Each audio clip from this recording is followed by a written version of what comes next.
Fala galera, beleza? Bom, na aula de hoje a gente vai falar um pouquinho a respeito de cálculo mental e como eu tinha comentado com vocês, né, num dos vídeos aqui dessa sequência do Decifrando a Matemática do Enem, se eu não me engano acho que foi no segundo vídeo, a prova do Enem, ela não cobra só conteúdo, né? Além de você ter um bom conteúdo, você tem que ter agilidade na hora da prova, você tem que ser muito preciso, enfim.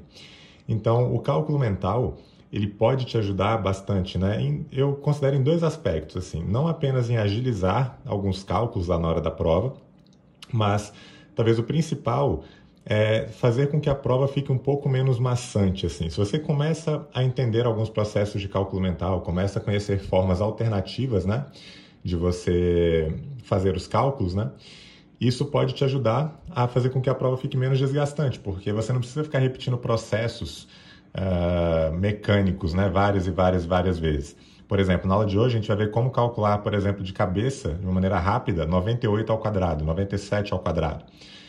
Como que você pode multiplicar por 11 de uma maneira muito rápida. Tá? Então, tudo isso pode ajudar a fazer com que a prova fique menos maçante e também pode te ajudar até a conferir resultados, né? Eu faço isso muitas vezes na hora da prova. Às vezes um cálculo que seja um pouquinho mais complicado, eu faço da forma convencional e depois eu confiro da maneira do cálculo mental. Ou vice-versa, eu faço por cálculo mental e depois eu confiro da maneira tradicional. Beleza? Então, o cálculo mental ele pode te ajudar de diversas maneiras. Lógico, essa aqui é uma aula apenas, né? Então, essa aula está dividida em apresentar os conceitos básicos do cálculo mental. Depois, vou falar um pouquinho a respeito de adição e multiplicação, mentalmente falando, né? E vou apresentar alguns métodos específicos. São 3, eu acho. 2 que são de fato de cálculo mental e um terceiro que é para papel e caneta mesmo, para você fazer no papel, mas que agiliza também as contas. E por fim, a gente vai resolver 3 questõezinhas do Enem, para vocês verem a importância de você adquirir um bom senso numérico, um senso de número, né? Sem precisar necessariamente, por vezes, terminar de fazer as contas. Beleza? Então, vamos nessa. Então, galera, começando aqui, eu coloquei dois trechos, né, de um livro, que é O Poder do Pensamento Matemático, e que eu gosto muito e que refletem bem, assim, um pouco do que a gente vai trabalhar aqui. Então, o primeiro trecho é esse. Eu pouco me importo se meus alunos sabem dividir 430 por 12 usando a conta da divisão, mas me importo sim se o sentido numérico deles é suficientemente desenvolvido para estimar de cabeça que a resposta é um pouco mais de 35. Bom, o que ele quis dizer com isso, né? Esse autor, ele disse que ele não se importa em sala de aula que o aluno ele não se importa se o aluno sabe ou não fazer essa conta daquela maneira convencional, né? Tipo, divide aqui por 12, o 4 não divide por 12, então você tem que puxar o próximo. A gente vai até falar um pouquinho disso na matemática básica no curso. E aí você pega 43 por 12, fica 3, 3 vezes 12, 36, aí 43, enfim. Ele não se importa se você sabe fazer isso, mas ele se importa sim se o seu sentido numérico é suficientemente desenvolvido para estimar de cabeça que a resposta é um pouco mais de 35. E para quem está acostumado com cálculo mental, eu penso nesse processo em duas partes. Eu penso assim, essa divisão, ela é maior, vou até escrever isso aqui para ficar mais claro para vocês. Essa divisão ela é maior do que 360 sobre 12 e é menor do que 480 sobre 12, certo? Porque os denominadores são os mesmos e os numeradores aqui eles estão aumentando. Bom, e como que isso me ajuda? E por que eu falei 360 e 480? Porque 36 é o triplo do 12, 48 é o quádruplo do 12. Então, eu consigo estimar rapidamente, pensando nessas duas relações, que esse número ele está entre o 30, porque tem aquele zero sobrando, e o 40, ok? Então, esse número ele seria da forma 30 e alguma coisa. E aí, se ele é 30 e alguma coisa, eu automaticamente, ao fazer essa divisão aqui de cabeça, eu automaticamente separo esse 360 sobre 12, que é o que equivale a 30, dos 70 sobre 12. Porque se eu somo essas duas frações, isso aqui volta para aquele meu 430. Como eu já estimei que isso aqui é da forma 30 e alguma coisa, meio que eu estou tirando de dentro desse 430 o 360, que é o responsável por gerar o número 30 aqui, beleza? E aí sobra aquele 70, e 70 sobre 12 é muito próximo de 6, porque 6 vezes 12 é 72. Então, isso aqui deve ser 5 e alguma coisa, e dessa forma eu estimo que isso aqui é aproximadamente 35 e alguma coisa. beleza? Bom, óbvio, isso aqui pode parecer muito complicado no primeiro momento, né? Especialmente para quem não está acostumado. E, enfim, eu entendo, né, isso. Mas o grande lance é que cálculo mental é também treino. É você se forçar a treinar as estratégias, os métodos, né? Alguns deles que eu vou explicar aqui, inclusive, para que você seja cada vez menos refém de uma calculadora. É óbvio que você não precisa, né, num patamar de uma prova como o Enem, na verdade, praticamente nada na sua vida. Você não precisa saber multiplicar, por exemplo, 3.197 por 2.035 de cabeça. Não é isso que a gente quer desenvolver aqui.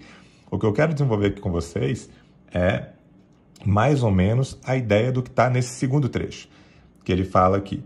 Quando se está pensando seriamente em matemática, algumas vezes é necessário multiplicar 6 por 8. E se você tiver de recorrer à calculadora toda vez que fizer isso, jamais conseguirá o tipo de fluxo mental que o raciocínio efetivo exige. Você não pode escrever um soneto se tiver de procurar como se escreve cada palavra. Eu acho sensacional essa relação que ele faz aqui, e traduzindo para a linguagem do Enem, o que muitas vezes acontece no Enem é você tem questões que envolvem conteúdo e que envolvem contas chatas, né? Então você tem lá conteúdo mais contas. Se você tiver extrema dificuldade aqui para fazer essas contas e for muito demorado para fazer algumas das contas, isso não vai te prejudicar só no fator conta, isso vai te prejudicar também no raciocínio a respeito daquele conteúdo. Quando você consegue fazer contas rapidamente, a conta é um mero processo, né, que faz parte ali da resolução da questão, mas você consegue ter esse tipo de fluxo mental que te permite focar no conteúdo e não tanto nas contas em si. Se você toda vez que tiver que parar o seu raciocínio a respeito de uma questão porque você está travando nas contas, você vai acabar, além de perder tempo, talvez perder o fio da meada e perder aquela linha de raciocínio que você precisava ter naquela questão. Beleza? Então é mais ou menos isso que a gente vai trabalhar aqui nessa aula, tá? E aí vamos começar aqui. Então, uma pequena introdução ao cálculo mental é que existe uma grande diferença do como você deve fazer cálculos mentais e como você costuma fazer cálculos no papel. Então, a gente está muito acostumado, né, a fazer, por exemplo, você vai somar 13 com 45. A gente faz essas contas da direita para a esquerda, certo? Porque esses algarismos aqui são os primeiros, né, tipo unidade, depois a dezena, depois a centena, etc. Só que, se a gente parar para pensar, isso aqui é totalmente antinatural, né? Você colocar aqui primeiro o 8 e depois colocar aqui o 5, você está gerando esse resultado ao contrário do que você, na verdade, lê esse resultado. Você primeiro gerou o 8 para depois gerar o 5, só que na hora que você for ler, você vai ler o 5 para depois ler o 8, que você não vai falar 85, você vai falar 58, beleza? Então, essa é uma das primeiras diferenças significativas do cálculo mental para o cálculo feito com papel e caneta. No cálculo mental, isso sempre deve ser feito da esquerda para a direita, beleza? Algumas vantagens.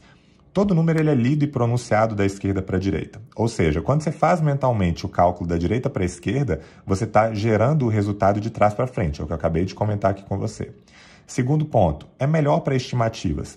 Muitas vezes numa prova como o Enem, por exemplo, se você se depara com uma conta como essa, é muito mais relevante você saber que isso aqui vai ser mais ou menos 1.200, porque você tem aqui 890 e alguma coisa com 310. Se tu juntar só o 3 com 8, vai dar 11, mas vejam que está sobrando uma dezena unidade aqui, uma dezena unidade que devem somar mais do que 100.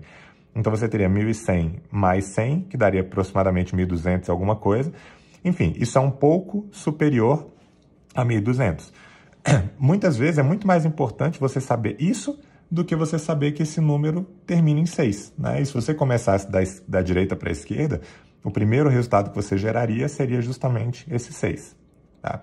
E pode não parecer tão útil resolver da esquerda para a direita uma adição como essa, mas é definitivamente mais útil para algumas adições e subtrações com mais dígitos e também especialmente para multiplicações e divisões. Então, isso é a primeira coisa que, se você quer, né, se aprofundar, entender um pouco melhor cálculo mental, você tem que ficar atento. Você tem que sempre fazer da esquerda para a direita. E o segundo ponto é simplificar. O que é simplificar? Tá? É você pensar num problema, quebrar esse problema em partes menores e depois juntar esses resultados. Beleza?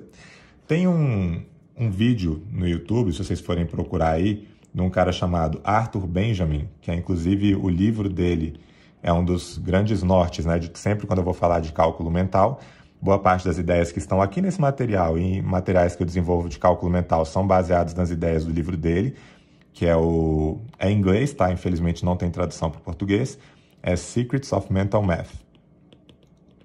E esse cara tem um vídeo no YouTube em que ele faz uma conta tipo de um quadrado, eu não lembro exatamente o número, tá? Mas era tipo 53.972 elevado ao quadrado de cabeça.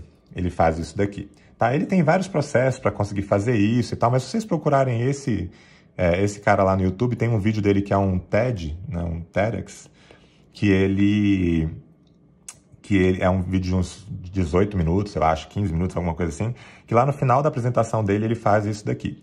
E ele consegue resolver isso aqui em aproximadamente 1 minuto, eu acho, ou 50 e poucos segundos de cabeça. Eu fui tentar fazer essa conta no papel, né, e caneta, para ver quanto tempo que eu demoraria, né, para ver se eu conseguiria ser mais rápido do que ele no papel e na caneta, e olha que eu sou relativamente rápido para fazer contas, e eu levei tipo 1 minuto e meio, mais ou menos, para poder fazer isso aqui, 1 minuto e 20, sei lá. Tipo, ele foi mais rápido do que eu de cabeça. E o que ele fez, né? O que ele explica lá depois que ele fez para resolver essa conta? Ele pega esse número e ele quebra em 53.000 mais 972 ao quadrado. E usa produto notável. Ele usa A mais B elevado ao quadrado, eleva esse número ao quadrado e multiplica esse por 2. Por que ele faz isso? Porque ele está quebrando, ele está simplificando o problema em 3 partes menores, que depois ele vai e agrupa usando um método lá, que ele até explica que é um método mnemônico, tá? Mas enfim, não vem muito ao caso aqui. Então, são duas as características principais de tudo que você faz em cálculo mental. É fazer sempre da esquerda para a direita e simplificar o problema quebrando em porções menores, mais simples de lidar, e depois juntando essas partes, ok? Então, lá na adição, para a gente poder começar, apesar de ser relativamente automático e rápido, um dos principais princípios, né, que você tem que... Ficou estranho, principais princípios, mas enfim. Um dos princípios que você tem que ter para resolver os cálculos mentais, um dos mais básicos, é você enxergar complementariedades entre esses números no nosso sistema decimal. Porque no nosso sistema decimal, toda vez que você junta 1 com 9, você gera 10 e você passa de uma casa para a próxima, né? É o que acontece, por exemplo, sei lá, você vai somar 61 com 19. Pelo fato de 9 e 1 serem complementares, então, quando você soma 1 com 9, isso aqui vai dar 10 e você vai passar 1 lá para a próxima casa, né? Porque o nosso sistema decimal ele também é posicional, né? Você escrever 223, esse 2, apesar de ser o mesmo código desse, eles representam coisas distintas. Esse representa dezena, esse representa a centena. Então, quando você soma esses complementares, você está passando para a próxima posição, ok? Então, é importante que vocês consigam enxergar essas complementariedades, né? Tipo, como se fossem irmãos gêmeos aqui, né? Tipo, do 1 e o 9, o 2 com 8, o 3 com 7, o 4 com 6, e, de certa forma, o 5 com o próprio 5, beleza?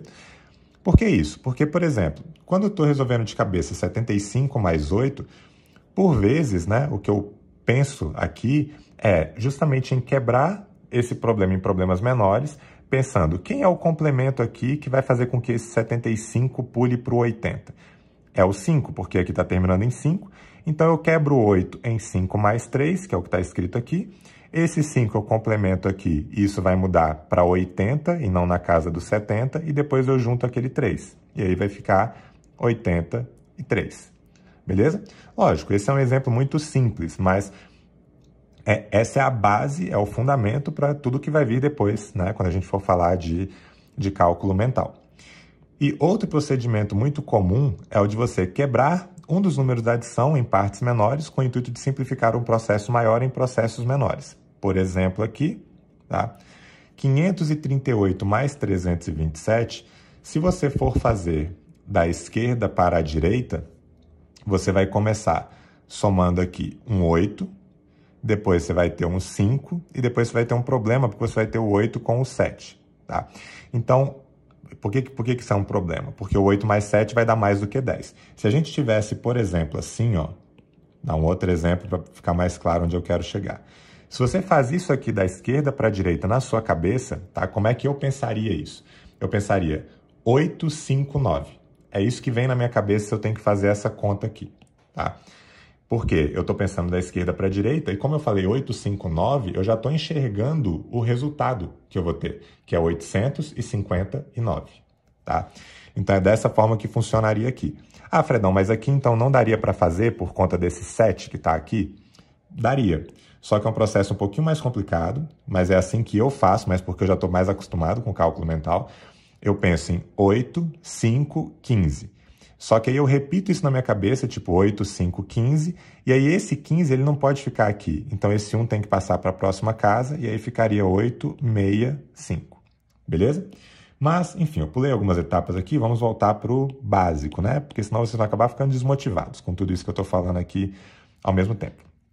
A ideia do cálculo mental é você pegar, por exemplo, esse 327 e quebrar em partes menores. Por exemplo, 300 mais 20 mais 7, ok? E aí o que você vai fazendo e você vai meio que escutando mentalmente é o que eu deixei aqui em negrito, ó. Tipo, 538 mais 327 é 838 mais 27. O que foi feito daqui para cá? Daqui para cá, eu quebrei esse 327 em 300 mais 20 mais 7, porque o 3 é o da centena, então eu só juntei aquele 3 ali. E aí o 538, ele virou 838. E agora falta eu somar aqueles 27. Só que 838 mais 27 é igual a 858 mais 7. Por que 858 mais 7? Porque eu peguei esse 27, quebrei em 20 mais o 7, e aí juntei esse 20 aqui, ficou 858, porque eu estou juntando 2 agora na dezena, mais aquele 7. E agora, se eu estou somando 7 aqui, eu posso até usar aquela mesma ideia de quebrar nos complementares. Eu posso pensar que eu vou jogar 2 aqui primeiro para poder completar 860, e vão sobrar 5 aqui, porque 7 é 2 mais 5, e vai ficar 865. Beleza? Sei que, de novo, pode parecer muito complicado, mas o que eu estou querendo fazer aqui com vocês não é ensinar tudo e que vocês saiam daqui 100%, né, convictos de que vão poder usar o cálculo mental. Não é isso. Eu estou querendo abrir a cabeça de vocês para vocês verem que o cálculo mental pode ser muito útil lá numa prova como o Enem. No meu caso, o que eu escuto mentalmente é levemente diferente, porque no meu caso, como eu já percebi que o 53 e o 32 eu consigo juntar sem ter essa sobreposição que ocorre com 7 e com 8, porque dá mais do que 10, então na minha cabeça eu já somo 53 com 32, então já vejo que isso aqui vai dar um 850, né, que é do 53 mais 32, esquecendo das unidades. Depois eu somo 8 com 7, que deu 15, e aí eu junto 850 com 15 e dá 865, beleza? Não importa muito, não é que o meu jeito esteja mais certo do que esse, ou esse esteja mais certo do que o meu, não é isso. Note que dessa forma ou dessa, o processo que eu fiz utilizou a mesma ideia, ou as mesmas ideias. Fazer a conta da esquerda para a direita e simplificar o problema. Quebrar um problema grande em partes menores para poder juntar essas partes no final do processo. Beleza? Essa é a grande ideia do cálculo mental. Bom, indo lá para a ideia de multiplicação, eu vou só mostrar 3 formas de vocês fazerem uma multiplicação que é a mesma multiplicação, tá? Digamos que você queira multiplicar 73 por 49, ok? Para você multiplicar 73 por 49, você pode fazer usando uma ideia de adição. O que seria uma ideia de adição? E aí, um pré-requisito aqui para a gente é que você saiba a tabuada, né? Que você saiba multiplicar todos os números de 1 até 9, né? Entre eles. E essa tabuada é, de fato, um pré-requisito para que você possa fazer o que vem aqui depois. Beleza? Então, eu até costumo brincar que lá na tabuada, para mim, todos os números são muito automáticos. Assim, né? Tipo, 7 vezes 6, 42. 9 vezes 7, 63. Beleza, tudo automático. Menos o 7 vezes 8. 7 vezes 8 na minha cabeça sempre foi 49 mais 7, que é igual a 56. Não sei por que eu tenho essa pala mental. Parece que tem um buraco negro nesse 7 vezes 8 na calculadora, na tabuada que eu aprendi, em que eu sempre tenho que quebrar o 7 vezes 8 em tipo 7 vezes 7 mais 7 vezes 1, que aí daria 49 mais 7, que é 56. Beleza? Quero até saber se você Se você também tem essa pala mental desse 7 vezes 8, deixa um comentário aqui porque vai ser interessante. Geralmente quando eu falo isso em sala, algumas carinhas de alguns alunos se sentem representados por essa dificuldade da multiplicação do 7 pelo 8. Bom, como é que a gente faria isso pelo método da adição, tá? Se você quer multiplicar 49 por 73, você pode quebrar esse processo em duas partes, que seria imaginar que o 73 é 70 mais 3. Qual é a grande vantagem de quebrar aqui nessas duas partes? Quando você multiplica 70 por 49, na verdade, não existe uma preocupação com esse zero, né? Você pode esquecer ele temporariamente e acrescentar no final do processo. O que você tem que fazer é multiplicar o 7 por 49. De novo, se eu preciso multiplicar o 7 por 49, na minha cabeça, tem algumas formas, tá? Mas eu posso fazer, tipo, 7 vezes 4 é 28, então ficaria 280. 7 vezes 9 é 63, então eu vou somar com esse 63, estou quebrando em partes menores. Isso aqui vai dar 343 e depois eu acrescento aquele zero. Então esse produto do 7 vezes o 49, ele deu 343, mas como era 70 vezes 49, eu acrescentei aqui o zero. E depois eu multipliquei o 3 por 49. E aí 3 vezes 49, entra no segundo método que está aqui, eu vou explicar para vocês. Eu posso enxergar o 49 como 50 menos 1. E aí se eu vou multiplicar 49 por 3, isso é a mesma coisa que 50 menos 1 multiplicado por 3. E isso aqui é 150 menos 3, que é 147. Tá? E aqui tem uma outra parada que também é importante eu frisar, galera, que é o seguinte. Apesar de eu estar falando em cálculo mental, muitas vezes na prova do Enem, eu não faço todos os cálculos na cabeça. Eu vou escrevendo os passos intermediários, beleza? Então, por exemplo, aqui, se eu fosse fazer esse produto pela maneira da adição, eu escreveria esses dois passos. Eu não deixaria para escrever só o resultado final, beleza? Só para que fique claro, para que vocês saibam que vocês não têm que também ficar guardando todas essas informações na cabeça de vocês e só escreverem o resultado final. Não é necessariamente isso. Na hora da prova, várias vezes eu escrevo os passos intermediários, ok? Bom, da subtração é o que eu prefiro aqui nesse caso. Acho que provavelmente é o que eu utilizaria lá na hora da prova. Por quê? O da subtração, como é um número que é o 49, ele é muito próximo do 50. Se fosse multiplicar por 50, seria lindo. Até porque existe uma outra forma no cálculo mental de você multiplicar por 50, que é você multiplicar por 100 sobre 2. Que, na verdade, você primeiro divide isso daqui por 2, que nesse caso daria 36,5, e depois acrescenta os dois zeros do 100, e aí daria 3.650, beleza? Então, provavelmente eu faria assim na hora da prova. Eu multiplicaria o 73 por 50 menos 1, que significa dizer 73 vezes 50, foi o que a gente acabou de fazer, que deu 3.650, menos uma vez o 73, e aí 3.650 menos 73, o que eu faria é mais, na minha cabeça, né, mentalmente, é esse passo e depois esse. Primeiro, se eu estou subtraindo 73, tirar 73 quantidades é você tirar 50 e depois tirar 23. E por que eu estou falando isso? Porque aqui terminava em 50, né? Então, primeiro eu tirei aquele 50, ficou 3.600, e depois eu tirei o 23 do 3.600, e aí ficou 3.577. Ok? É uma segunda maneira de você pensar nesses produtos mentalmente. E o método da fatoração, esse método ele pode ser utilizado sempre que um dos fatores do produto puder ser fatorado, ou seja, se você puder quebrar ele em partes menores. Então, o 49 você poderia tranquilamente reescrever como 7 vezes 7. E também seria uma maneira legal. Provavelmente eu não pensaria nisso na hora da prova, tá? Mas é uma maneira bem útil também de você resolver, porque quebrando isso aqui em 7 vezes 7, você primeiro multiplica aqui por 7. 7 vezes 7 é 49, então já tem um 490. 7 vezes 3 é 21. Então, 490 mais 21 é 511. E agora você multiplica o 511 por 7. O que é relativamente rápido, porque 7 vezes 5 é 35. Então, vai dar já 3.500. 7 vezes 11 é 77. E aí vai ficar 3.577. Beleza? Então, outra maneira de você pensar numa mesma multiplicação. Você pode pensar por adição, por subtração, por fatoração. Como que você vai saber qual é o melhor?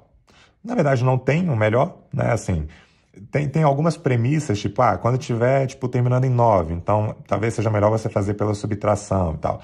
Mas isso vai depender muito do tipo de problema que você está lidando E qual vai ser o primeiro método que você pensa e que você consegue aplicar, né, para fazer essa conta rapidamente, tá? Não tem um que seja mais correto do que o outro, ou algo do tipo, beleza?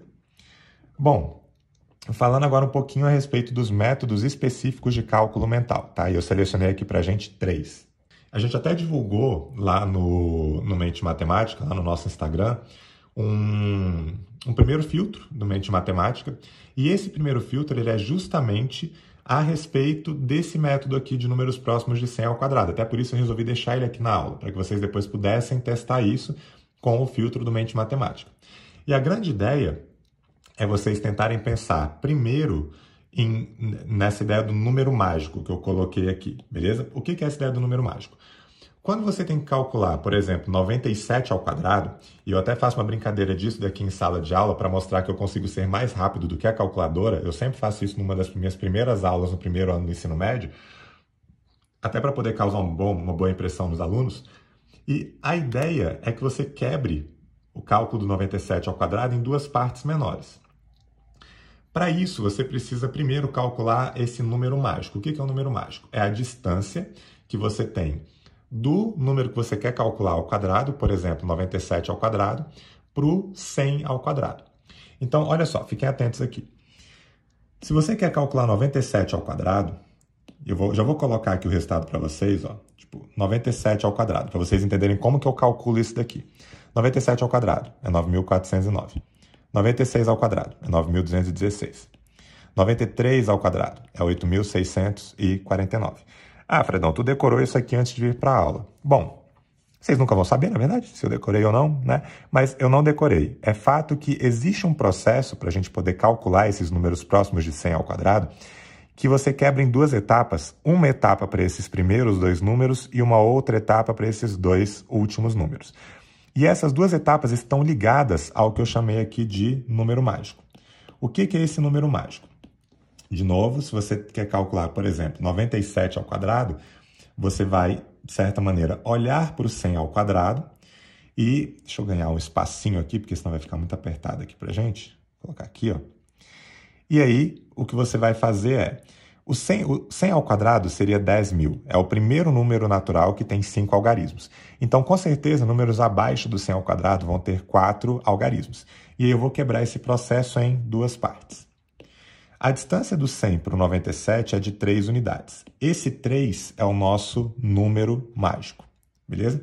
E o que eu vou fazer com esse número mágico? É muito simples.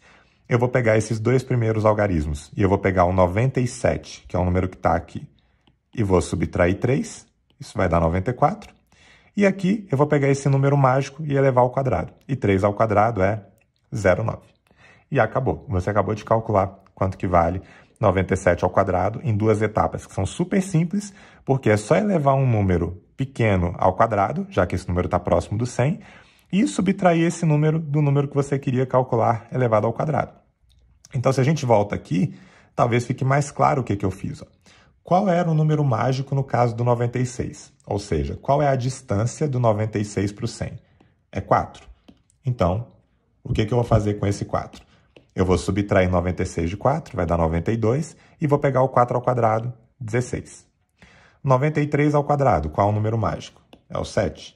Então, o que eu vou fazer? Eu vou pegar o 93 menos 7, primeiro eu tiro 3, fica 90, depois eu tiro 4, fica 86, e pego o 7 e elevo ao quadrado e fica 49. Então, ficou 8.649. É por isso que eu não preciso decorar, porque, na verdade, assim que eu vou escrevendo o número, por exemplo, se você me falar, ah, Fredão, então calcula 99 ao quadrado.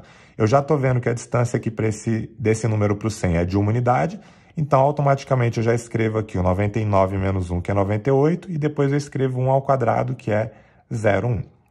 Então, recapitulando esse método, você vai quebrar, né, o número que você quer calcular em duas partes. Na primeira parte, você subtrai o número mágico do número que você deseja elevar ao quadrado. Esse resultado vai ocupar os algarismos dos milhares e das centenas.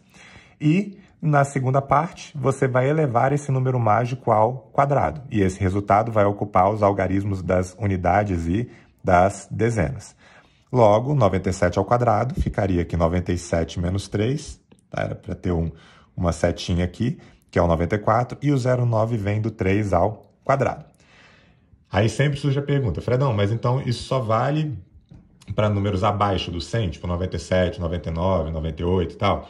Não. Eu também posso usar para calcular, por exemplo, 104 ao quadrado, 110 ao quadrado, 120 ao quadrado. Também posso calcular para números acima do 100. A lógica vai ser a mesma.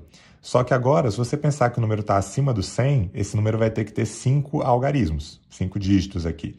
Então você vai quebrar nessas duas partes, mas o processo é o mesmo. No 104, o número mágico seria 4. Então agora, como está acima do 100, você vai somar aquele número no 104 e não subtrair.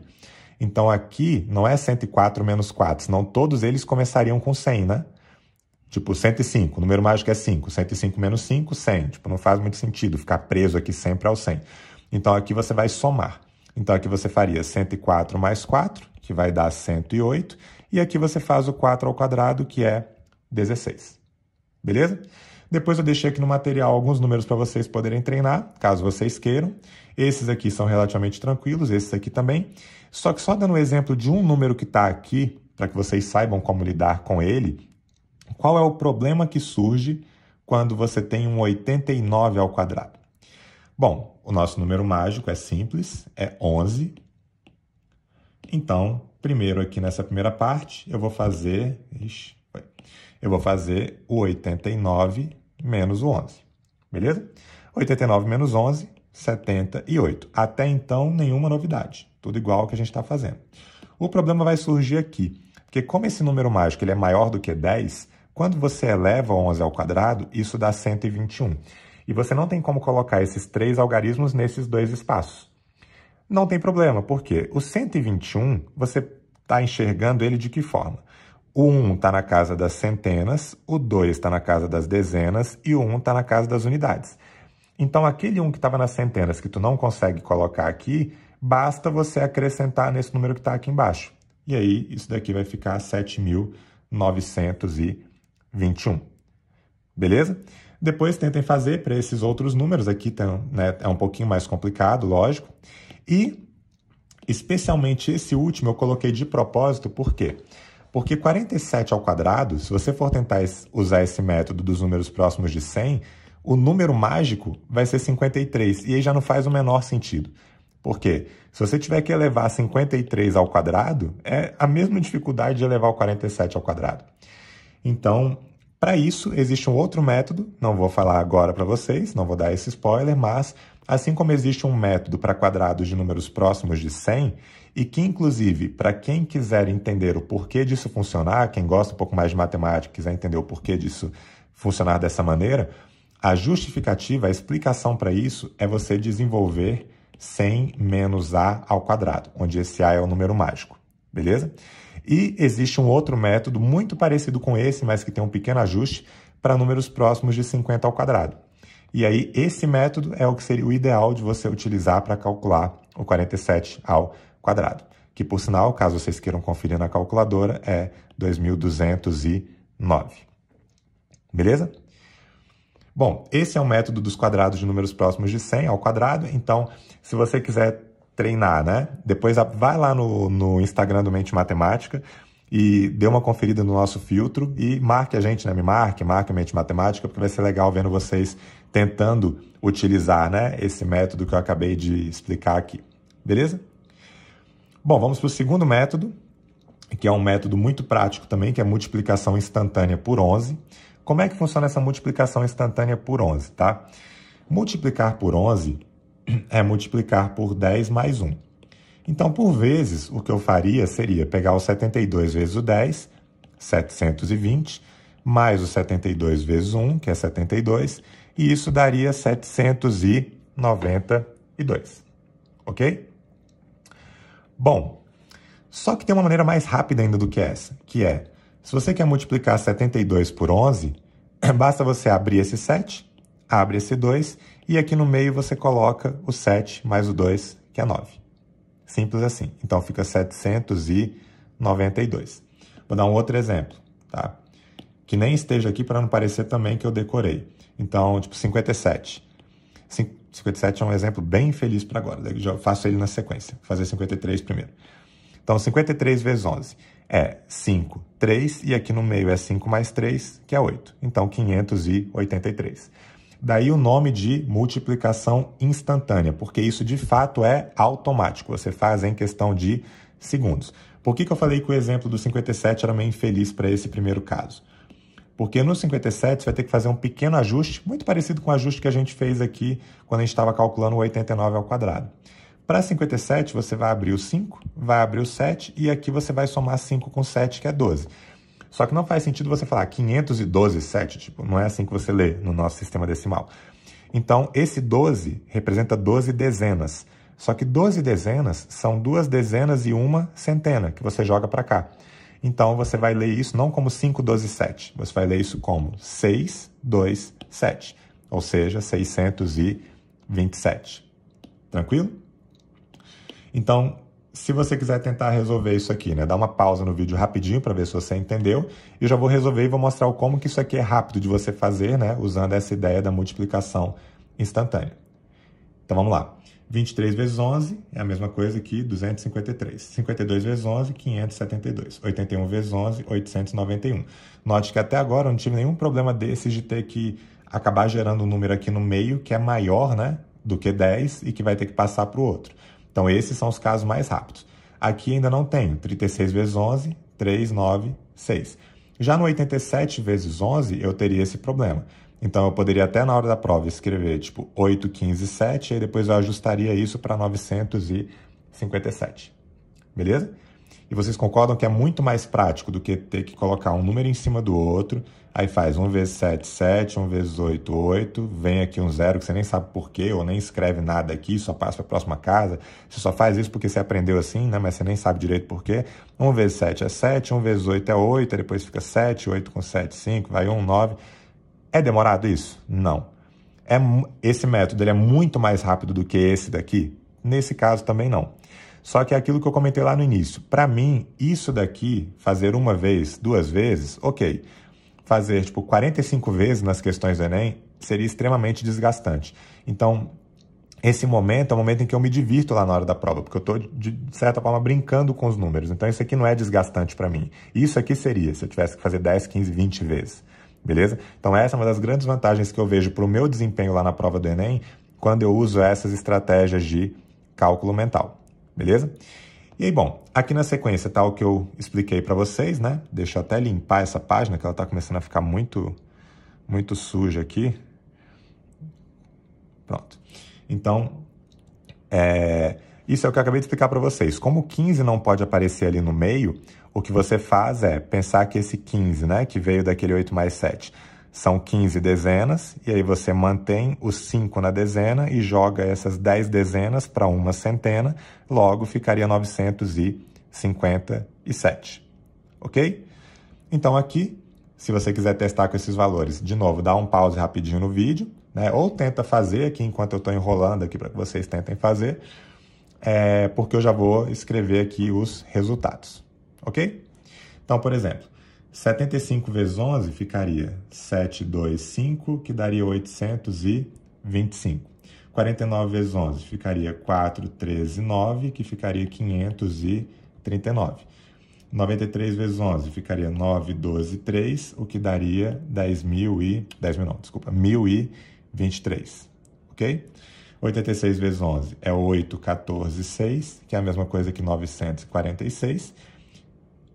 E agora que lascou, né? Porque como é que você vai fazer o do 123 vezes 11? Porque eu tinha falado que era para abrir um, abrir outro e no meio fazer a soma. Galera, é a mesma coisa. Só que aqui, o que você vai ter que fazer para o 123 vezes 11? Tá? Você vai abrir o primeiro, que é 1, vai abrir o último, que é o 3, e agora você vai somando os pares. Então, 1 mais 2 é 3, 2 mais 3 é 5. Beleza? E vai ficar 1.353. Então, se eu quisesse, por exemplo, calcular isso aqui, tô colocando números pequenos de propósito, tá? Para não dificultar demais no primeiro momento esse método aqui. Se eu quisesse multiplicar isso daqui por 11, bastaria eu fazer o quê? Abro esse 1 para dar um espaço aqui, abro esse 4 e agora eu vou somando de 2 em 2. Então, 1 com 2 é 3, 2 com 3 é 5, 3 com 2 é 5, 2 com 1 é 3, 1 com 2 é 3 de novo, 2 com 4 é 6. Então, aqui está o nosso resultado. Se você pegar 1.232.124 multiplicar por 11, isso aqui vai dar 13.553.364. Então, esse é um método de multiplicação instantânea por 11. Vejam que aqui, talvez ele até não fosse tão mais rápido do que o método convencional. Agora, vocês viram que eu fiz isso aqui em alguns segundos, né? Tá? E aí aqui foi muito mais prático do que fazer pelo método convencional. Tranquilo? Se você quiser depois entender um pouco melhor a lógica disso, né? Tem essa explicação aqui no material, tá? A gente vai disponibilizar aqui para vocês. E, para finalizar, depois que você der uma lida aqui, né? Caso você queira entender um pouco mais a respeito do método, não precisa. O ideal é que você saiba utilizar o método, mas se quiser entender um pouco mais o porquê dele funcionar, tem uma explicação legal aqui. E depois sugiro que vocês tentem fazer, né? Para poder treinar com esses produtos que estão aqui. Beleza? E aqui você vai ter que usar um misto da multiplicação instantânea por 11 com aquele processo que a gente viu aqui de multiplicação, tá? Eu sempre gosto de deixar no último um que seja tipo um passo à frente do que a gente estava fazendo até então para te manter instigado, né, a ver qual seria a melhor forma para poder resolver isso. Tudo bem? Essa é a multiplicação instantânea por 11. E agora a gente vai para um método que ele, na verdade, não é um método de cálculo mental. Ele é um método que ele é mais geral e para ser feito em papel e caneta, que é associado a uma matemática que é chamada de matemática védica, que é uma matemática, se não me engano, indiana, eu acho, de origem indiana, enfim, em que existem vários métodos diferentes dos métodos convencionais para que você faça determinados tipos de cálculo. É até engraçado porque, procurando esse método aqui para achar uma tradução para ele, porque eu vi isso no livro em inglês, que ele chama de método criss-cross, eu chamei de multiplicação cruzada, eu não achei uma grande tradução e tem um professor no YouTube que ele chamou isso aqui de método. É sempre uma forma de atrair a atenção dos alunos, né? Enfim, acho que é válido de certa maneira. Ele chamou isso aqui de método Ishi, de fazer as contas. Tá? Por que Ishi? Porque de fato aparece aqui, nesse modelo, um I, um X e um I. Só que esse método Ishi só valeria para 2 por 2. A gente vai ver depois que esse método, se você quiser complicar um pouquinho mais o teu produto, você consegue continuar utilizando, mas ele não tem muito a ver com o método Ishi, não. Já a gente fala disso daqui. Então, aplicando esse método Ishi, né, como é que seria para você calcular? Usando esse método da multiplicação cruzada, e que em alguns lugares também eu já vi chamar isso aqui de método dos nós, tá? Porque é como se fosse fazendo nós aqui entre os números e tal. Então, também já vi com essa nomenclatura. O que você faz, por exemplo, para multiplicar 23 por 12, você primeiro faz esse produto aqui desses dois. Então, 2 vezes 1 é 2. Depois, você faz um produto cruzado, por isso que eu chamei de multiplicação cruzada. Você faz o produto do 2 pelo 2 e do 1 pelo 3. Então, 2 vezes 2 é 4, 1 vezes 3 é 3. Você soma esses resultados. Então, aqui, você vai colocar o 2 vezes 2 mais aquele 1 vezes 3. 4 mais 3 é 7. E, por fim, lá na direita, você vai fazer o produto desses dois que estão à direita. Beleza? 3 vezes 2, 6. Então, esse resultado é 276. Beleza? Bom, primeiro, por que ele funciona, né? Não é tão complicado assim. Eu poderia deixar como um desafio para vocês poderem entender e tal, mas eu vou explicar. Ele funciona basicamente porque quando você faz o produto da maneira convencional, quando você faz 23 vezes 12, o que você faz é 2 vezes 3, que é 6, 2 vezes 2, que é 4. 1 vezes 3 você coloca aqui, porque aqui seria um 0, né? Já eu explico isso. E 1 vezes 2 é 2. Só que, galera, por que esse 6 apareceu aqui, né? Que é a posição das unidades? Porque você está multiplicando aqui o 2 que está nas unidades pelo 3 que também está nas unidades. Então, quando você multiplica unidade por unidade, cai na unidade, que é o 6.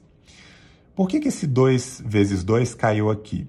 Porque quando você multiplica esse 2, que é uma unidade, por um 2 que está na dezena, então você vai gerar algo que tem que estar na casa das dezenas. Porque você não está simplesmente multiplicando o 2 pelo 2.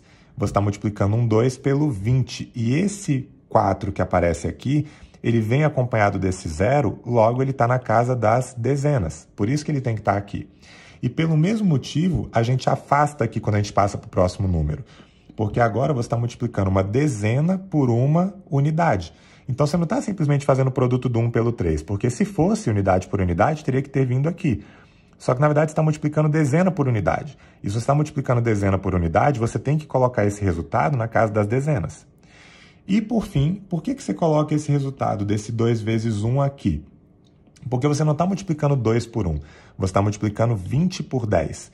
Então, quando você coloca o resultado do 2 e do 1, que é 2, isso tem que vir acompanhado de 2 zeros. Então, esse 2 que aparece aqui, ele tem que estar na posição das centenas, por isso que ele veio para cá. Só que observe que quando a gente fez esse produto cruzado aqui, ó, do 2 vezes 2, você multiplicou unidade por dezena, e aqui você multiplicou dezena por unidade, né? Então, esses dois produtos, eles têm que cair aqui na casa das dezenas, ó. E é por isso que aqui eu somei o 4 com o 3, dando 7 nesse número que estava aqui no meio. Beleza? E aqui vira um 2. Uma explicação semelhante a essa, talvez vocês já tenham visto, e tem essa explicação aqui no canal, né? Depois vocês podem procurar aqui no canal do YouTube, acho que foi um dos primeiros vídeos que a gente divulgou aqui. É a mesma explicação do porquê que aquele método chinês, né, ou japonês, sei lá, que de vez em quando aparecem nos Facebooks e Instagrams da vida, por que ele funciona? Que é aquele método das linhas. Tipo, você pega aqui 23, você desenha 2, depois 3, pega o 12, desenha 1, depois 2, e aí você conta. Aqui tem 2 bolinhas, aqui tem 1, 2, 3, 4, 5, 6 bolinhas, que são os encontros das retas, e aqui 1, 2, 3, 4, 5, 6, 7. Então, esse produto é 276, e de fato é. É uma explicação muito parecida com essa que a gente acabou de fazer para esse método dos nós. Beleza? E bom, só que isso daqui é para quando você tem multiplicações de números de 2 algarismos por 2 algarismos. Digamos, por exemplo, que eu queira calcular esse produto que é bem mais complexo, 1.362 por 2.174. A ideia desse nosso método é, primeiro, faço esse produto aqui, depois eu faço esse cruzamento, depois eu faço esse. Isso quando eu tenho 2 algarismos vezes 2 algarismos. Nesse caso aqui de baixo, que eu tenho 4 por 4, não seria muito diferente. Você começaria fazendo esse produto, depois você faria esse nó de 2 por 2 e somaria esses resultados. Depois você faria esse nó de 3 com 3, depois você faria um outro nó de 4 com 4, né, usando os 4 daqui, os 4 daqui. Depois você ia caminhando com esses nós para a direita, tipo, esse mesmo nó que você fez aqui, de 3 com 3, você jogaria ele aqui para a direita, esse mesmo nó de 2 com 2 você jogaria lá para a direita, e aquele primeiro nó simples você jogaria ele lá para a direita. É extremamente complicado, de fato, num primeiro momento, mas eu vou fazer aqui com vocês um teste, tomara que dê certo, porque eu também não planejei nada disso. Vou fazer com números pequenos, para não complicar demais. Então, ficaria, tipo, 2013 multiplicado por 5.162. Vou colocar um 6 aqui para complicar levemente, tá? Olha só como é que eu faria esse processo aqui, tá? Para vocês entenderem. Eu vou colocar aqui já os 7 resultados que eu vou ter, para poder não me perder. 1, 2, 3, 4, 5, 6, 7. E aí, vamos lá. 2 vezes 5, 10. 2 vezes 1, 2. 5 vezes 0, 0. Então, aqui vai ficar 2. 12, 0, 1. Então, 12, 0, 5. Então, 12 com 5, 17. Depois eu faria o produto de esses 4 nós aqui. Então, ficaria 4, mais 0, mais 5. Então, por enquanto, tenho... Já estou falando o resultado, foi mal. 4... mais 0, 4, mais 1, 5, 3 com 5 é 15, 15 com 5, 20. Depois eu vou para os nós aqui desses 3. 0, 6 com 3, então vai ficar 9. Depois eu vou para o nó desses 2, vai ficar 18 com 2, que é 20. 2 com 3 é 6. Pelos mesmos motivos que eu já expliquei nos outros exemplos, agora eu vou jogando cada um desses números para as próximas casas, porque eles não podem ficar nas dezenas, tal, todos os que excederam 10. E aí o meu resultado seria 6, 0, aqui viraria 11, então ficaria 1, esse 1 viria para cá, ficaria 21, esse 2 viria para cá, ficaria 19, esse 1 viria para cá, ficaria 3, e aqui ficaria o 10. Logo, esse produto, 2013 por 5.162, em tese, é 10.391.106. Vamos ver se é isso mesmo? Eu, de fato, não testei isso aqui, tá? Então, eu coloquei 2013 por 5.162, né? 2013 vezes 5.162. Então, vamos lá. 10.391.106. Opa! 10.391.106. Perfeito. Beleza? Então, explicando aqui de novo para vocês, né? Para ver se vocês entenderam aqui. Bom, com certeza não aqui, né? Pareceu muita loucura aqui. Mas o que eu faço nesse método é... Primeiro, eu faço esse cruzamento que está aqui em cima, que é o produto desses dois números, beleza? Esse produto do 1 pelo 2, ele vai aparecer aqui, nesse 2. Depois, eu faço o cruzamento desses dois, eu faço o produto desses com o produto desses dois, que é esse xzinho que está ali, e eu somo esses resultados. Então, 3 vezes 2 é 6, 1 vezes 1 é 1, 6 mais 1 é 7. Coloquei aqui. Depois, eu faço esse cruzamento de 3 aqui. Então, eu vou fazer o produto desse 1 com aquele 7, vou fazer o produto desse 3 com esse 1, e eu vou fazer o produto daquele 2 com aquele 6. Beleza? Que é esse xzinho maior aqui, enfim, não sei como é que eu chamaria isso, borboleta, sei lá. Então, 1 vezes 7 é 7, 3 vezes 1 é 3, aí eu já somo 7 com 3, já deu 10, 6 com 2 é 12, 10 com 12, 22. Beleza? Depois, eu iria para esse produto, que é o mais complicado, né? Vai ser o mais extenso deles. Então, ficaria 2 vezes 2, 6 vezes 1, 3 vezes 7, 1 vezes 4. Então, 2 vezes 2, 4. 1 vezes 6, 6. 4 com 6 já tenho 10. 3 vezes 7, 21. 21 com 10, 31. 1 com 4 é 4. 4 com 31, 35.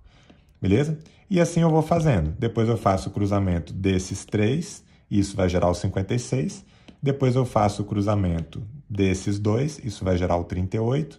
E depois eu faço o cruzamento desses 2, que vai gerar o 8. Beleza?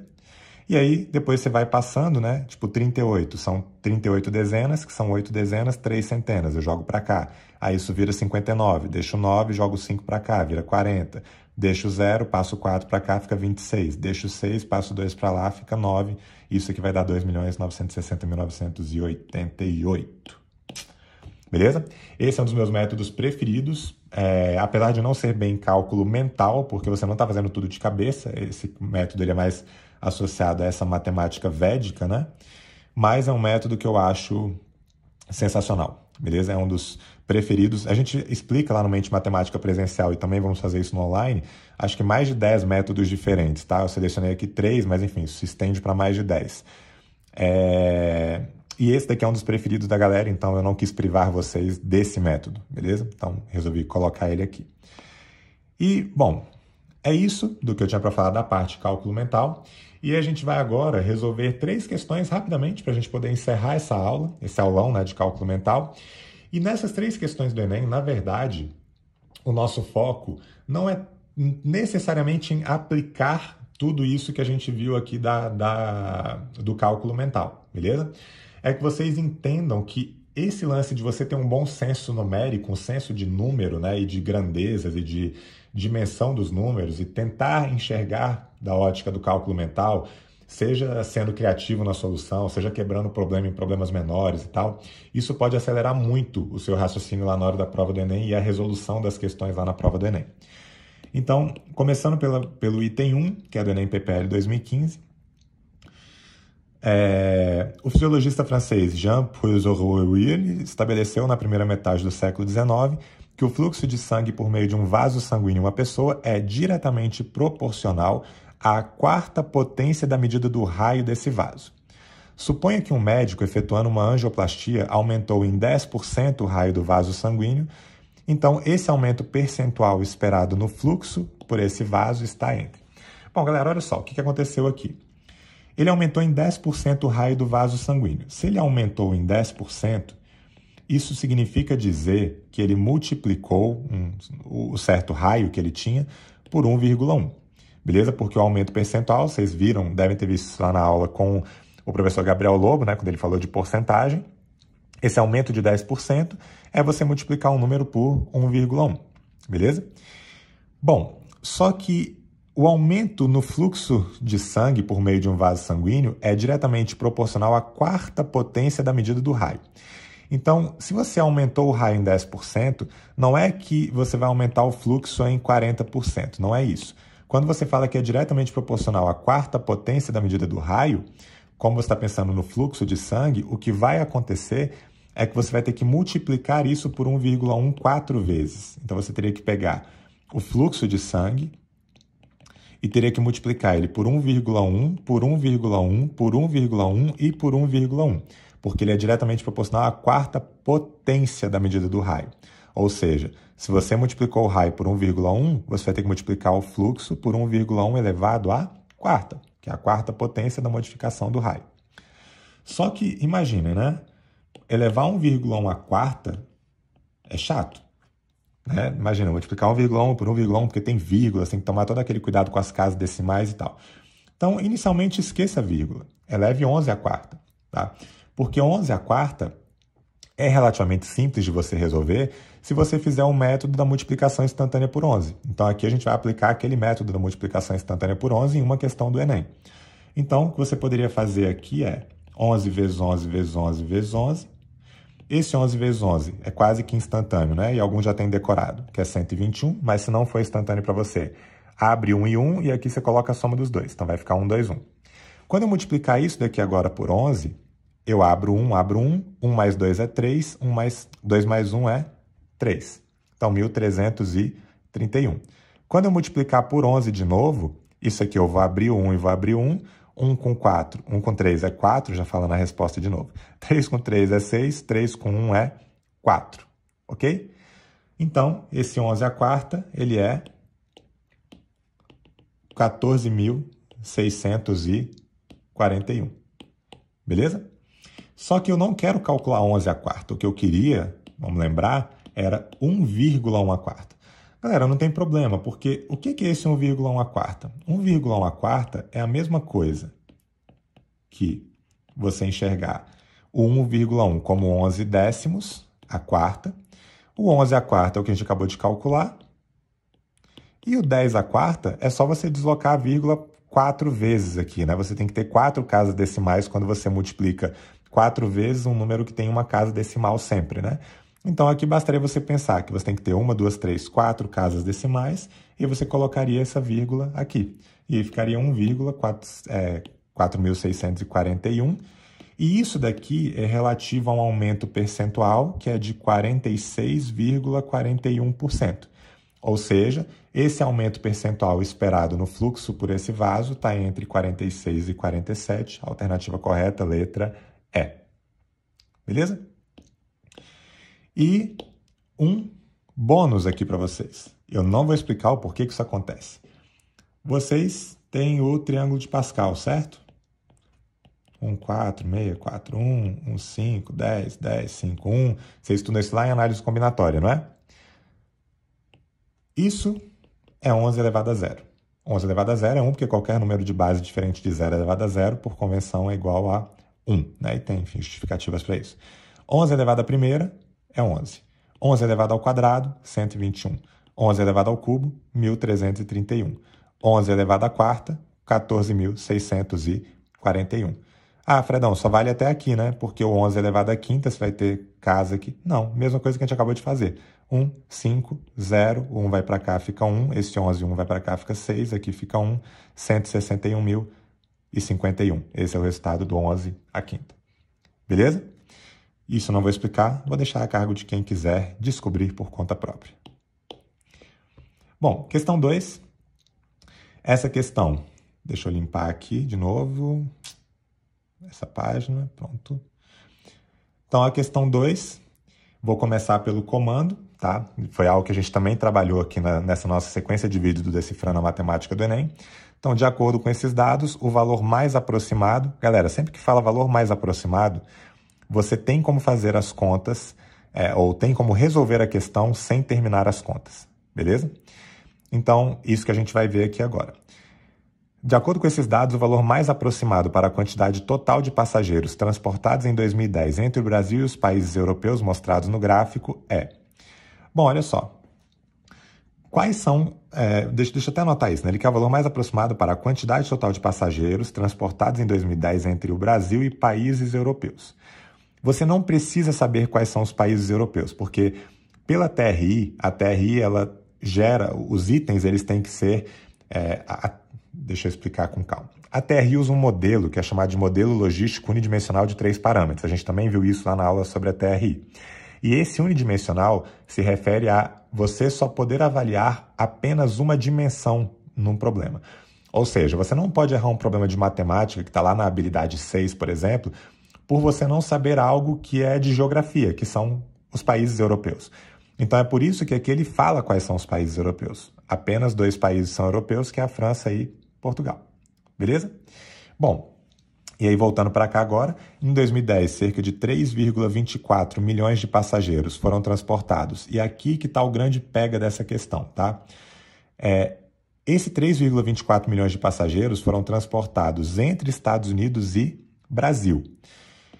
Já já a gente vai entender isso. De acordo com dados divulgados pela ANAC. O gráfico mostra a distribuição relativa do número de passageiros transportados entre o Brasil e os 5 destinos mais procurados, dos quais apenas 2 países são europeus, França e Portugal.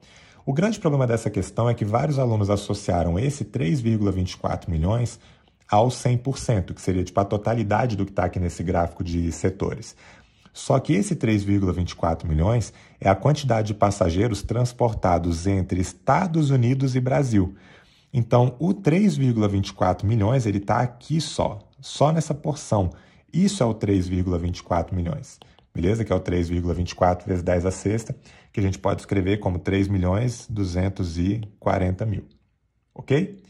Então, o que você poderia fazer para resolver isso aqui seria pegar 3.240.000 corresponde a 35%, que é a quantidade de passageiros transportados entre Estados Unidos e Brasil. E ele quer saber agora quantos foram os passageiros transportados entre o Brasil e os países europeus. Só que os países europeus são França e Portugal apenas. Então, França tem 11%, Portugal 16%. Somando esses dois, você vai ter 27%. E você poderia tranquilamente fazer uma regra de 3 aqui. 35%, né? O 3.240.000 está para 35%, assim como o X está para 27%, e calcula e você vai ser feliz e vai chegar no resultado. Ou não vai ser tão feliz, porque as contas aqui não são das mais simples, porque você está lidando com milhões, 27, 35, enfim, você não vai ter como simplificar muita coisa aqui. Só que, galera, é uma questão em que ele te pede o valor aproximado. Ele já está te dando uma dica aqui de que você pode aproximar as suas contas, que você não precisa fazer as contas até o final. Então, olha como que um bom olhar para uma questão pode te facilitar muito a resolução dela, né? Vou reescrever aqui, ó. 35% é 3.240.000. Então, eu quero saber quanto que é o 27%, beleza? Já não pode ser a letra E, porque 27% de alguma coisa tem que ser menor do que 35% de alguma coisa. Então, tem que ser um número menor do que 3.240.000. Então, talvez pode ser esse, talvez pode ser esse. Só que notem que esse número, 1.481.142, já é menos da metade desse número. E se eu pegar a metade desse número, que seria dividir aqui por 2, né? 32 dividido por 2 é 16, o 40 ficaria 20, depois 3 zeros. Então, metade de 3.240.000 é 1.620.000. Só que se isso representa 35%, então a metade disso tem que representar a metade do percentual, porque percentual é uma proporção, né, entre valores. E a metade de 35 é 17,5%. Galera, se 35% é 3.240.000, 17,5% é 1.620.000, com certeza 27% é um número que está entre esses dois. E o único número, dentre todas as alternativas, que pode estar entre esses dois é o da letra D. Então você nem precisa fazer conta. Porque isso vai ser menos do que 17,5%, isso muito menos do que 17,5%, e isso menos ainda do que 17,5%. Beleza? Só que, claro, a gente também falou aqui nessa sequência de vídeos a respeito de distratores. E se você já tentou fazer essa questão e errou, um dos principais erros que o aluno pode ter é marcar a letra A. Quem marcou a letra A, marcou provavelmente porque fez isso está para 100%, assim como um X está para 27%. E se você fizesse essa conta, você cairia, se eu não me engano, exatamente aqui nessa letra A. Beleza? Viram o quanto que esse senso numérico, né, e você ter uma boa manipulação dos números e enxergar os números, olhar para as alternativas antes de sair fazendo um monte de conta, o quanto isso pode te poupar tempo? Beleza? Isso é fundamental numa prova como o Enem. Para a gente terminar a nossa aula de hoje, o item 3 é um item que a gente vai usar uma estratégia que é de comparação entre alternativas, a gente também vê bastante isso lá no Mente Matemática, em que você não vai fazer todas as contas. O que você vai utilizar aqui você vai fazer comparações 2 a 2 e você com isso vai conseguindo eliminar algumas possibilidades. Já devem estar cansados de ver questões como essa, né? Que você tem 5 possibilidades e você tem que escolher uma delas, né? E, enfim, isso daqui tem um método que a gente costuma chamar de método de comparação, que você pode também agilizar bastante e evitar contas chatas. Então vamos ver isso aqui agora. Qual desses jogadores apresentou maior desempenho? Então você tem aqui um jogador 1, jogador 2, 3, 4, 5, e ele quer saber qual desses apresentou o maior desempenho.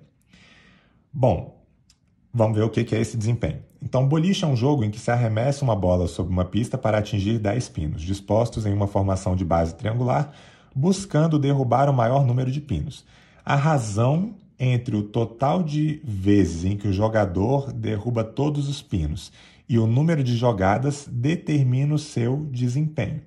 Então, galera, o que é que ele está chamando aqui de desempenho?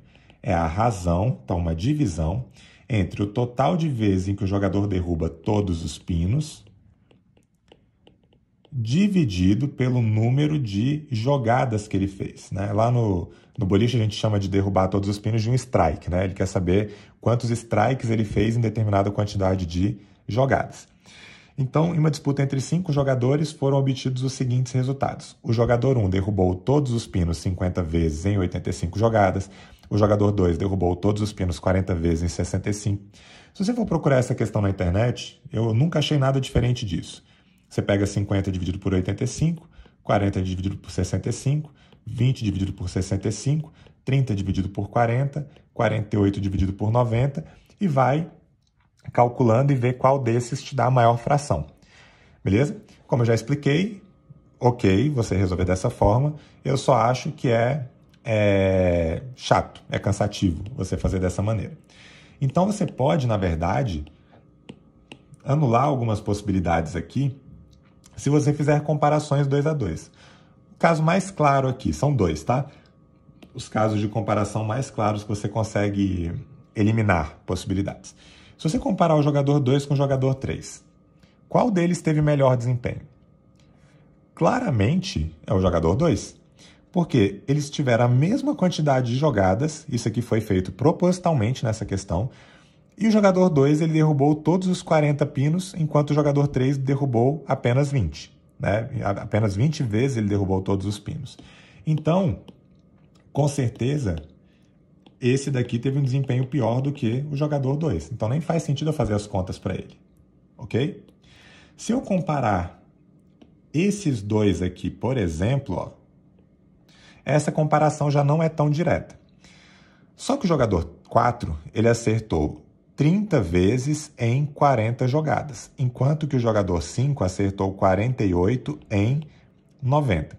Eu até, antes de fazer essa comparação, acho que tem uma outra que é mais interessante aqui pra gente, vou voltar um pouquinho aqui, é mais interessante a gente comparar esses dois aqui, ó, tá?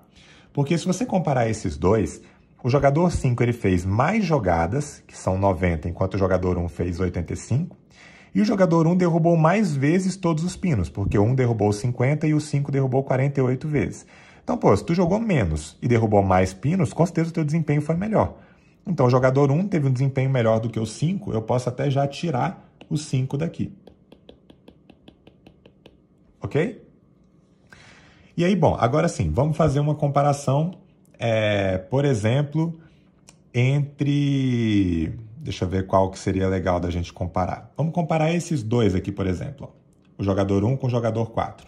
O jogador 1 derrubou 50 em 85 jogadas, enquanto o jogador 4 derrubou 30 em 40 jogadas. Só que, galera, se eu pego esse cara que acertou 30 em 40, e eu mantenho a proporção de acertos dele, se ele jogasse 80 vezes, ele acertaria 60, correto? Porque daqui para cá eu multipliquei por 2, daqui para cá eu também multipliquei por 2. Então, se ele acertaria, né, pensando na proporção de acertos, né, que é esse desempenho que ele teve. Se ele acerta 30 em 40, isso é o mesmo desempenho que ele teria acertando 60 em 80. E acertar 60 em 80 é muito melhor do que acertar 50 em 85, porque, de novo, aqui você jogou mais e acertou menos. Então, de novo, por essa comparação, eu já posso tirar esse jogador 1. Beleza? E, por fim, eu poderia comparar esses dois aqui, esse que acertou 40 em 65 jogadas e esse que acertou 30 em 40. E o que eu poderia fazer aqui, por exemplo, tá? É só uma das formas, eu posso multiplicar esse desempenho por 2, esse jogador que acertou 40 em 65 acertaria 80 em 130, enquanto esse daqui, se eu multiplicar por 3, por exemplo, ele acertaria 90 em 120. De novo, esse jogador ele acertou mais do que esse em uma quantidade menor de jogadas, beleza? E aí, eu teria que o desempenho desse jogador 2 foi pior, logo, o jogador que teve melhor desempenho foi o jogador 4. Ok? Notem que o que eu fiz aqui, na verdade, né? E nessa questão, você pouparia tempo se você tivesse conseguido enxergar dessa forma, mas as contas também não eram lá tão chatas. É chato, né? Tipo assim, eu não gosto de dividir isso aqui, por exemplo. Eu acho um saco. Mas, enfim, você poderia dividir e seria feliz da mesma forma, resolveria a questão e tal. Só que notem que eu transformei um problema em que você teria que fazer, tipo, 5 divisões, e várias delas bem chatas, num problema em que eu fui fazendo, tipo, comparações e multiplicações entre as alternativas, né? No mínimo, se você tivesse um bom senso numérico aqui, tá? Você teria que ser capaz de descartar esse, você não precisa fazer a conta desse, porque ele está acertando 20 em 65 jogadas, e você também poderia descartar esse, porque aqui ele acertou 48 em 90, aqui ele acertou 50 em 85. Então, descarta essa possibilidade também, beleza? Porque ele acertou... Desculpa, mal inverti a análise aqui na pressa. Porque você descarta essa quinta, porque aqui ele acertou mais vezes em menos jogadas, ok? Então, esse desempenho com certeza é melhor do que esse, você anularia esse jogador 5. Então, no mínimo, se você fizesse essa comparação, você já pouparia, ao invés de fazer 5 divisões, você conseguiria fazer só 3 divisões. Já vai te poupar tempo, beleza? E se você continuar nesse processo que a gente foi fazendo aqui, de multiplicar e tal, você poupa ainda mais tempo lá na hora da prova. E, sinceramente, eu me divirto muito mais fazendo daquele outro formato do que tendo que dividir todas essas vezes aqui. Enfim, eu acharia de verdade um saco. Beleza? Bom, foi, né, galera? Mais de quase 1h15 aqui de aula. Então, espero que vocês tenham gostado, tá? Como eu disse, né? Eu não espero que vocês saiam daqui, tipo, mestres em cálculo mental ou algo do tipo. É lógico que eu venho utilizando isso ao longo da minha vida, né? Estudantil, enfim, eu nunca gostei muito de usar calculadora, eu sempre gostei do desafio de fazer contas de cabeça e tal. Por vezes, pode até parecer meio desumilde, mas eu achava a calculadora meio lenta demais para alguns processos. E mesmo a UNB, que a UNB permite, né, a utilização de calculadora aqui em Brasília, mesmo nas provas da UNB, eu odiava a calculadora porque ela falhava com muita frequência. Então, eu raramente utilizava a calculadora, a não ser que realmente fosse muito necessário. E aí eu recorria à calculadora para, enfim, não perder também tanto tempo. Beleza? Mas espero que vocês tenham gostado dessa aula de cálculo mental. É uma das frentes que eu mais me divirto trabalhando, assim, eu gosto de trabalhar isso em sala de aula, mesmo fora do Mente Matemática, quando eu estou dando aula para primeiro, segundo, terceiro ano lá no colégio que eu trabalho. E espero que isso possa abrir um pouquinho a mente de vocês, né, para esses processos de cálculo mental, que isso possa ajudar vocês aí a ter melhores desempenhos, a se divertirem um pouco mais aí com esses cálculos. E é isso. Espero que vocês tenham gostado. E amanhã a gente, para quem está acompanhando, né, no dia a dia esse evento do Decifrando a Matemática do Enem, amanhã a gente finalmente vai abrir o acesso lá à plataforma para todos vocês. Então a gente está bem empolgado. E, enfim, espero que vocês também, beleza? Um abraço, bons estudos e até o próximo vídeo aí.